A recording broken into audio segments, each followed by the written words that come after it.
Good morning बच्चों। कल हमने पार्ट 2 स्मृति का पार्ट ए समझा था। ठीक है, पार्ट ए में बच्चों मैंने आपको बताया था लास्ट में कि लेखक निर्णय लेते हैं कि वे जो हैं कुएं के अंदर उतरकर सांप को मारकर चिट्ठियों को उठा लाएंगे। अब जो हम आगे एक्सप्लेन कर रहे हैं उसकी घटना के बारे में समझिएगा कि लेखक धोतियों के सहारे जो है सांप तक पहुंचने का प्रयास करते हैं। डंडा उनका सहारा बनता है और ये पड़ी हुई हैं चिट्ठियां।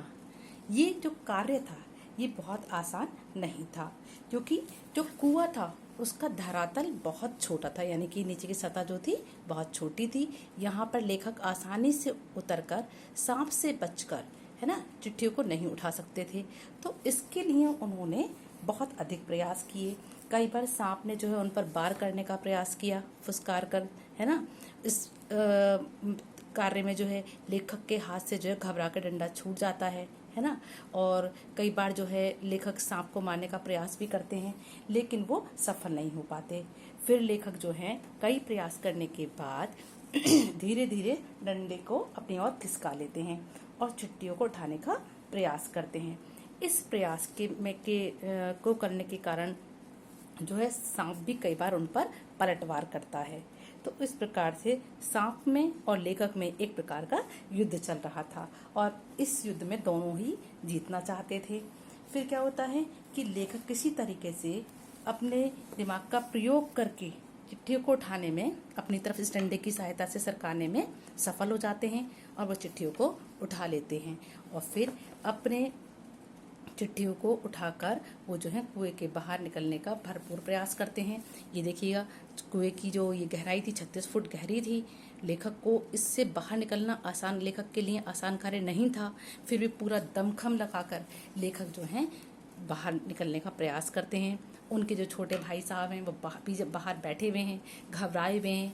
कई बार जो है लेखक की आवाज़ निकल जाती है सांप के फुसकारने के डर से, तो बाहर बैठे हुए भाई जो है घबरा जाता है और वो रोने लगता है। उसको लगता है कि जैसे कि लेखक को सांप ने काट लिया और उसका भाई मर चुका होगा। ठीक है, तो ये छोटे भाई की जो है मन की बात थी, क्योंकि लेखक ने जो है बाल मनोविज्ञान का बहुत अच्छी तरीके से जो है यहाँ पर चित्रण किया है।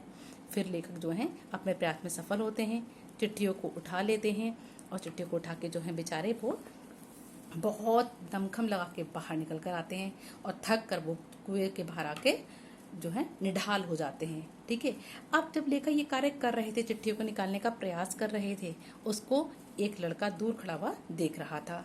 लेखक को जब ये पता लगता है कि लड़का उनके सारे इस कार्य को देख रहा था, ये लड़का जो है बाहर से देख रहा था, तो वो डर जाते हैं। उनको लगता है कि घर जाके ये भाई सबसे न बता दे। तो लेखक जो है उसको मना कर देते हैं कि वो घर जाके जो है लेखक के भाई को कुछ ना बताए।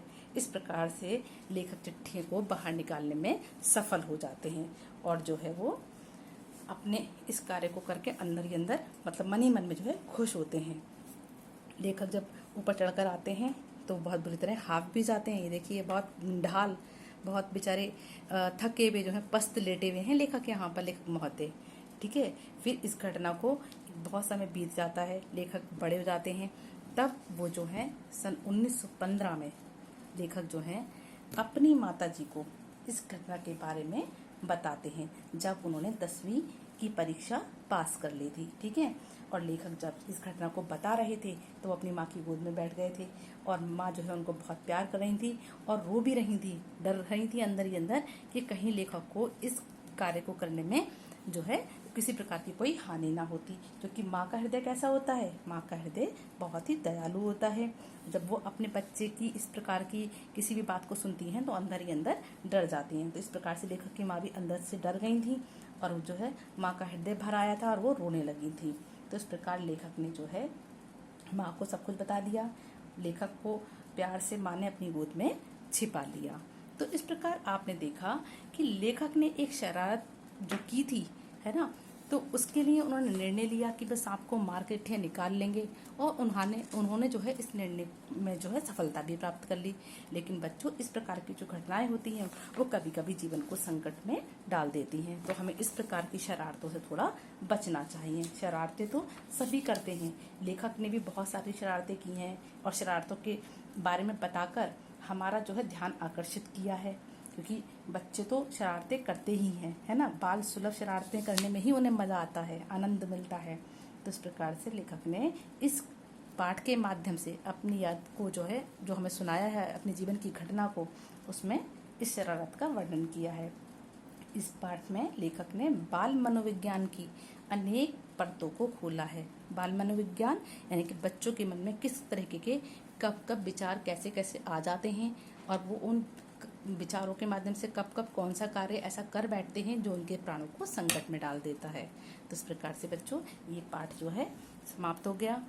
आई होप आपको ये पाठ समझ में आ गया होगा कि लेखक ने एक शरारत की, है ना, निर्णय भी लिया अपने जीवन में बहुत कठोर, उसमें सफलता भी जैसे तैसे प्राप्त कर ली, लेकिन सदैव भाग्य सभी का साथ नहीं देता है।